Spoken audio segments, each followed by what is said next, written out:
Okay, next up is huge news for content creators who use AI, which is probably about 80% of what we talk about on the show in one way or the other. This is news that the US Copyright Office has recently clarified its position on the copyright ability of content that has been created using generative AI. So basically, the TLDR is that this legal framework emphasizes the necessity of human involvement or some level of human authorship in the creation of the content. First, the human authorship that's required. This means that purely AI-generated content or works that have been created entirely by AI with no involvement from a human are not going to be eligible for copyright protection. Now, the huge crux of this, guys, is that prompts themselves do not constitute authorship, and that's going to be a huge point for people.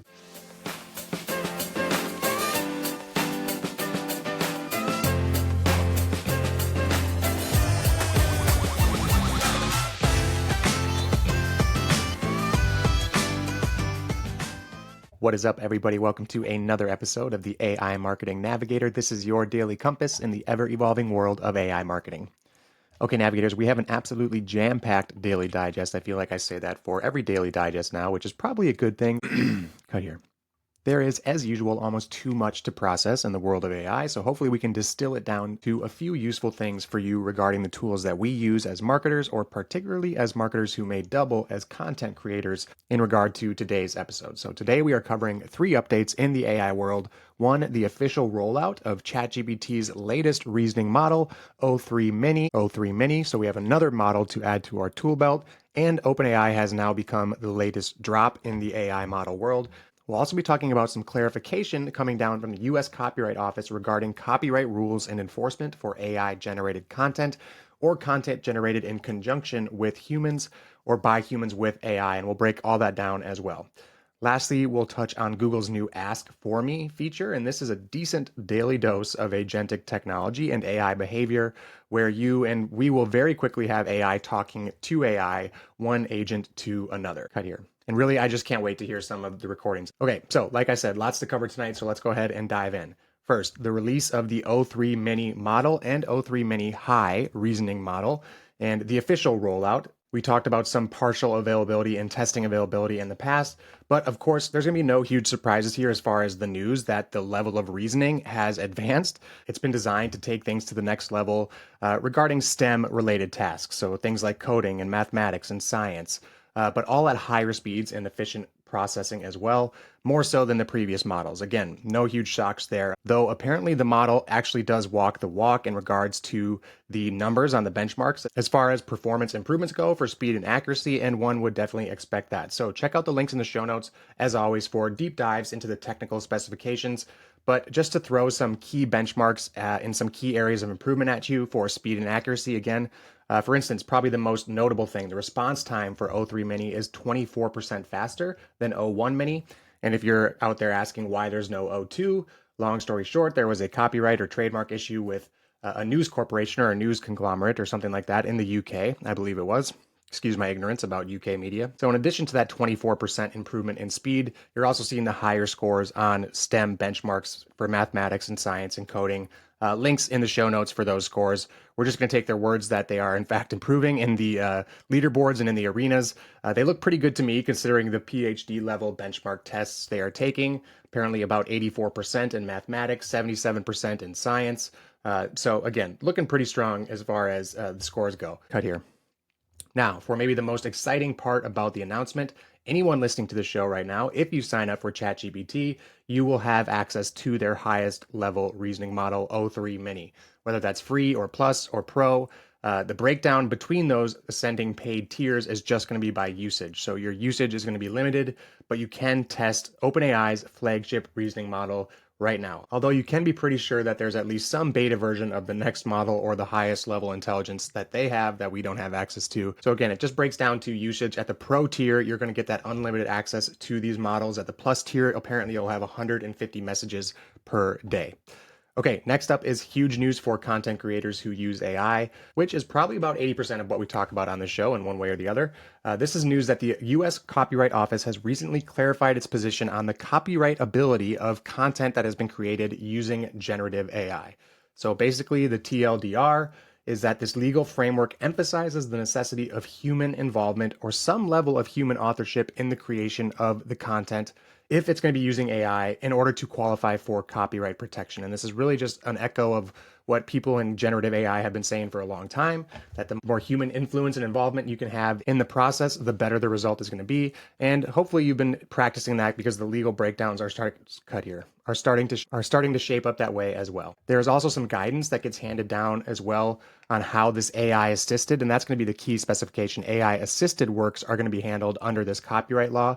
So let's break it down a little bit. First, the human authorship that's required. This means that purely AI generated content or works that have been created entirely by AI with no involvement from a human are not going to be eligible for copyright protection.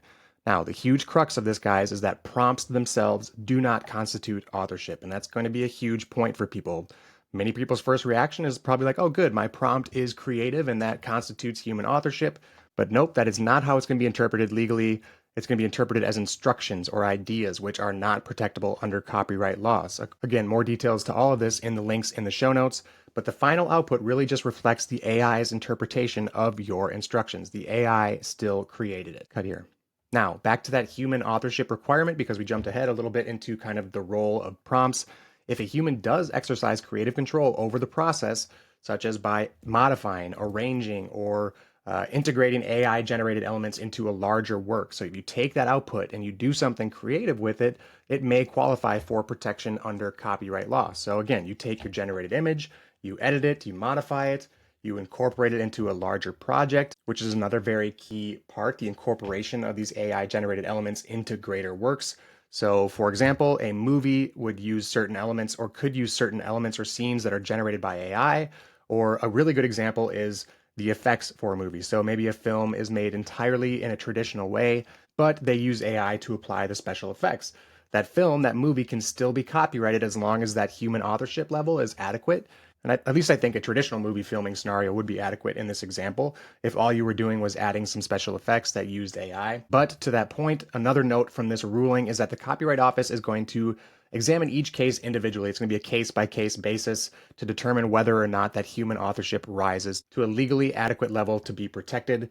So the answer is still really, it depends according to the office. But still, a significant more amount of structure and guidelines now. And as the rundown.ai put it in their highlight of this story in a recent newsletter, the ruling is a bit of a best of both worlds situation. You know, for the creatives, you can't just have any person walk into this virtual graphic designer role and just prompt Mid-Journey or prompt a model to create something and then all of a sudden be a professional artist. That's not quite going to do it as far as copyright law anyway is concerned. They may view themselves as a professional artist, but the Copyright Office doesn't quite yet anyway. So there still needs to be creative human authorship out here. And I think this ruling is positive in that it's really a step forward in establishing something that we talk about so much on this show, which is that AI is a tool to be used by people on a great spectrum of creativity. I'd imagine the more creative you are, the better you're going to be able to use that tool, and the easier it is going to be for you to reach that legal level of human authorship. Okay, last but certainly not least, what might be the bit of news that inspired one of our test titles or titles for tonight's video, The Agents Are Among Us. And this is an experimental search labs feature from Google called Ask For Me. It's AI powered and it's designed to make phone calls to businesses on behalf of users in search or in maps. I'm not trying to start any debates about what's agentic and what's not, but it's at least a brush of agentic technology and certainly in that direction. And for my purposes, I'm going to call it agentic. So I guess I was going to draw a bit of a line there anyway. So hopefully I will start a debate with somebody about what agentic AI is, because I'd love to see that in the comments. So hit me with why this isn't agentic AI. I'd love to hear it. Obviously, all the use cases are for like gathering pricing information and questions about services. So the FAQs, all the frequently asked questions, all the things that you would commonly need to call a local business for. But apparently, interestingly, the technical backbone of this actually comes from Google's duplex technology. It was the tech that enabled it enabled restaurant reservations in Google search and maps, if you ever experienced that. Now, apparently, and I found this out because, of course, the first thing I wanted to do was have an agent call Digital Pop and see what it sounded like. But apparently the service scope right now is pretty limited. It's only for two types of businesses, nail salons and auto repair shops. But obviously with plans to hopefully expand in the future. So basically how this would work is you would opt into these search labs, which is a bunch of experimental features and tools from Google, link in the show notes. But you have to hop onto a wait list at this point. And then in the search results, again, for oil change services or nail salons right now, there's going to be a little ask for me option, which would appear. And it's going to prompt the user to actually provide specifically what they're asking about. So work to be done to their model of vehicle, or the oil change for their specific vehicle, or prices for a certain nail product or service. And then with those details, the AI is going to place a call to that business. And this is where I think it gets a little clunky, and it's not going to fully replace the convenience of a quick 5 to 10 minute call to a business, because apparently it's going to take approximately 30 minutes, and then you're going to receive a summary of that info via email or text message.